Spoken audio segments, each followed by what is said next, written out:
So I think it is time to head over to our interview today. So today I've brought over Cory and JoJo Rankin, who run Our Family Strong. They are marriage counselors. They help really great entrepreneurial families keep being really awesome. And they do so many great things. So definitely check them out. But in the meantime, enjoy this interview. We first dive into it by talking about the show that they have. So if you like what they're talking about, head over to their community because they have a regular show where they connect with entrepreneurs and couples and they do really awesome stuff. So let's get to it. Tell us about your show. All right. Well, I'll start Go and ahead, then you go can fill ahead. in, you know how that is. So our show, well, we have a couple different shows, but one of my favorites is the Marriage Hacking Show, where we bring couples on, entrepreneurs, and it's usually a single entrepreneur home. And we bring the couple on or the individual, and we ask them, what are you doing well in your marriage? How are you becoming successful in your business? And how is that contributing to your marriage? And it's amazing to see what the responses are because every single time they always match with one of our frameworks. And so it just gives us that solidity that, that it actually is working. And on top of that, it's seeing these successful families be successful in the world, which is a tool for the entire world. Not only is their family thriving, but their business is thriving. And so that's the Marriage Hacking Show. So that's just a quick little 10-minute thing. If many of you know Catherine Jones or McCall Jones, they both did a little quick 10-minute, 15-minute session. That's kind of where that originated from. Then we have a podcast called Strong Business, Stronger Marriage, where we work more in depth through some of the challenges of entrepreneurship and how they have solved them to have a thriving marriage and a thriving business. And then we have one more show that I do that's a little inconsistent that we'll improve on. It's called Men Chat Monday, when I really focus and talk to the fathers or the husbands, to the men, because a lot of times in a one entrepreneur home, the man is the one working, the wife, the woman is the one who's a caretaker for the children, and majority of the time the men just work too much or they lose their focus and they try, but their poor wives they just are not doing enough to make sure that their family's elevated. And so I get real with men and just call them out on ways to be better, because we can all improve and get better. And if we're just 1% better each day, by the time a year passes, we are significantly better, several times better. And so just a quick reminder for men that their family needs them, that they have to show up in the home first. Otherwise, showing up in the business doesn't mean anything. Yep. Absolutely. And so clearly you help people listen to each other a little bit better and learn how to communicate their feelings a little bit better. You help create a space for people to be positively vulnerable. Vulnerable in a way that helps them move forward. That's pretty cool. And you help create that first by having that language repeated on your shows, whether it's working one-on-one with a couple on marriage hacking, or whether it's just hearing the two of you talking about how you talk about, my favorite story that we're just going to quickly segue to, the struggle bus. From hearing and consuming your content, I now have this beautiful image in my head of the struggle bus. And everyone listening right now is like, excuse me, what? First off, if you're asking what the struggle bus is, go check out Our Family Strong. Second off, what's the struggle bus? Yeah. Well, if you think about it, any parent with young children has probably used this phrase that, I'm just riding the struggle bus, whether that's overwhelmed with life, with dinners, with laundry, with homework, everything. Kids usually, especially a mom, is often, I'm just struggling, there's so much to keep up with. And so oftentimes the struggle bus is looked at as something that's negative. But for us, when things are hard, that's when you can grow. And so when things are uncomfortable, that's when you make progress. When you're comfortable, you stay the same. When you're comfortable, you're average. And we don't want entrepreneurs to be average in any capacity. Certainly don't want them to be average in the home. And so what we do with the struggle bus is, most of you might have had this conversation before. If you're in a relationship, your significant other has asked you, how was your day? It was long, it was good, I'm tired, whatever. A 10-second conversation, a no response, pretty much nothing. It wasn't a conversation, period. And oftentimes there's a reason for that question. If it is a female asking the male that question, they really want to know. They want to be a part of their day throughout as they weren't in the home. They want to be a part. They want to know that it's someone that they love and they want to be a part of. And so when that question is asked, we have a struggle bus that makes it a real conversation. Wait, I want to jump in for a second. Go ahead.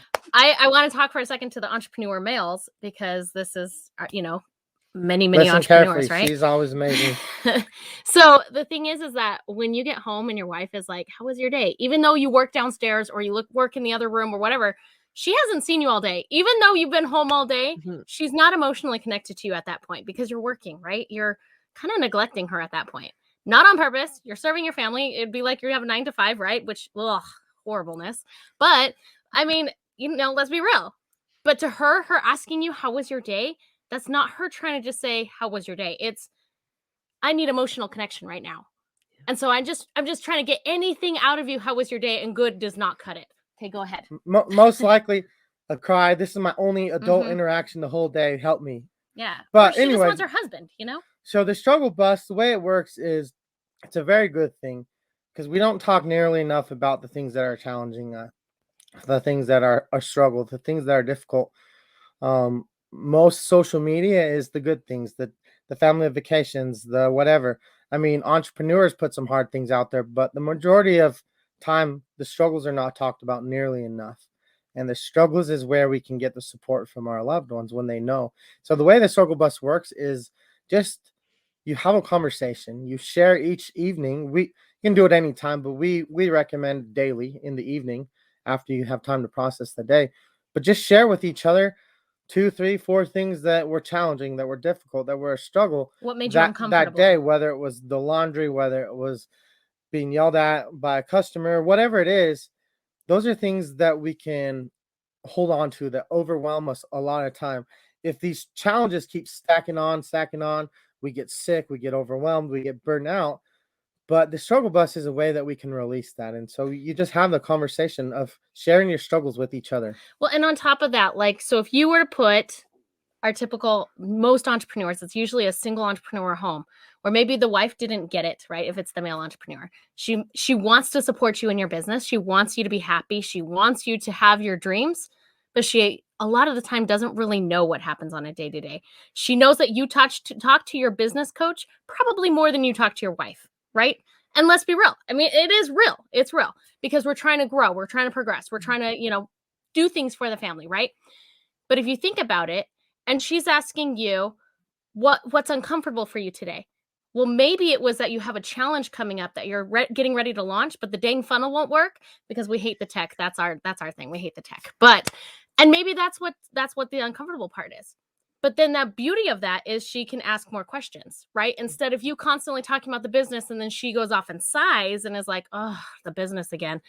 You're able to explain hey, I'm having trouble with this challenge that's coming up.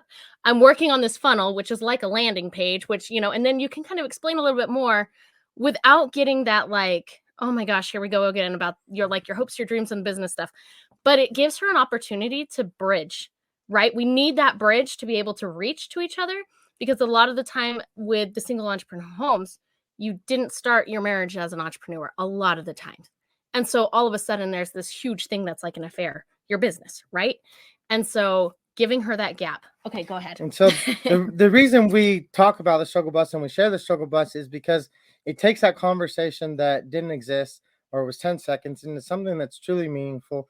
It's a source where you can have a true connection. Men oftentimes have a hard time expressing their feelings. They often feel weak if they feel like they express their emotions. They feel awkward. They feel weak. They don't know how. They feel like because they're the man of the home, they have to provide, they have to protect, and it's very hard. So initially, your conversation might look like, what's hard for you? Nothing. And then as the wife says, well, that's not good enough. Tell me, what was hard? Did you get stuck at the traffic light too long and spilled your coffee or whatever it is? There's things that we experience in the day that are hard. And so the real way that the struggle bus works is you talk, share a few things, why the struggle bus, the things you challenge with that are hard. And then whatever your significant other shares with you that is hard, the next step is to think of ways that you can lighten that burden. Because when you lighten the burden of others around you, it boosts your own self, but also it just makes for better relationships. It makes sure people are heard and understood and cared about. And so that's how you get on the struggle bus, just having conversations that are meaningful about the things that are hard. You get off the struggle bus by thinking of ways to serve, way to lighten that load, and then talk about 3 or 4 things that you're grateful for, whether it's for your spouse or for your children, things that were awesome in the business, ways you saw the hand of the Lord in your life, whatever it is, whatever your gratitude is for that day, share it, because it's very difficult to think about yourself when you're being grateful, when you're expressing, when you're serving. And when we're serving and we're thinking about those who we want, especially in the business, if we're thinking about our customers, the transformation they want to be heard, they want to be valued, they want to be sure that I'm not just giving my money to somebody and get no results. They want a transformation. Transformation comes by doing the things that are uncomfortable. Sharing your emotions are uncomfortable for most people. Yeah. Yep. So the way that I use the struggle bus as a lovely single person, clearly, by the way, drop in the comments if anyone's got any hookup, just saying. So the way that I like to use the struggle bus is in thinking about the relationship I have with my customers and my potential customers. And I want to share my journey with them as I build my company, as I go about building what I'm building. I want to be able to make a time capsule to document this process and the challenges I'm going through, but I also want to be able to serve my people as they encounter those same struggles and those same obstacles. So I love at the end of the day to do a recap with my team and just say, "Hey guys, these are the 3 things that were way harder than I thought they were going to be today. But tomorrow, I'm really looking forward to handling them in these ways." And that's how I like to think about what was challenging, think about what I'm super grateful for, what I learned, the people that I'm grateful for, and the connections that I've made, what I've learned from people throughout the day. But then also, what is my intention moving forward for tomorrow to help me overcome those obstacles? They're not staying in my rearview mirror. I want to face them again and overcome them. What do you guys think about doing that? No, I absolutely love that. And I love when you use it with your employees too. Like when we do our huddle we usually do them on Wednesdays, but when we do our huddle with our employees, like that is something we ask. What was hard this week? How can we serve you? Because then not only are you getting good employees, but you're keeping them because they actually enjoy it. They actually feel heard, and you're not just a factory. You're actually caring about them and trying to make their life better. And allowing someone to tell you what is hard in their own words takes the guesswork out of it. You no longer have to question. You no longer have to read in things that we often get wrong by body language or thing. You don't have to read into that because you have a sure knowledge. You're not guessing any longer. And one thing that I just thought of now that I haven't told anyone, because I just thought of it now, is that the struggle bus is an invisible tool to allow your employees to shine. And what I mean by it being an invisible tool, if you tell them what is hard, now when they're off the clock, now when they're having experiences at home, now when they're driving home, they have something to think about. They have ways that they can serve you, which when service is a great way to unite a team and to build teamwork, but they can use their own skills, be like, "Oh, I didn't know this was a problem. I'm really good at X, Y, and Z. My skills can solve this problem." And nobody would ever think about that because we didn't know what the struggles were. And so when I say it's an invisible tool to bring the strengths of your team out, it's because they now know what the challenge is. They have opportunity to think about it in a low pressure situation. And now they can take whatever skills they are. Now they have recommendations that they can bring to a team. And if they think about your struggles and they bring recommendations and you hear and listen and implement that, now they want to work harder for you. Now they want to show up better for themselves, for their team, because they feel like their impact is being heard. It's being felt. There's a lot of members in a thriving entrepreneur team that don't get any recognition, that don't get any notice because they're not the face of the business. And that is one opportunity where they can get the credit that they deserve, because entrepreneurs aren't successful without the team that they built. The team doesn't get the credit often enough. And so that's one thing that I just thought of right now, that it's an invisible tool that we don't see, that is a way that we can bring the best out of our people. Yeah. Heck yeah. Absolutely. Oh, I love it. Cory and JoJo, thank you so much for sharing that with us.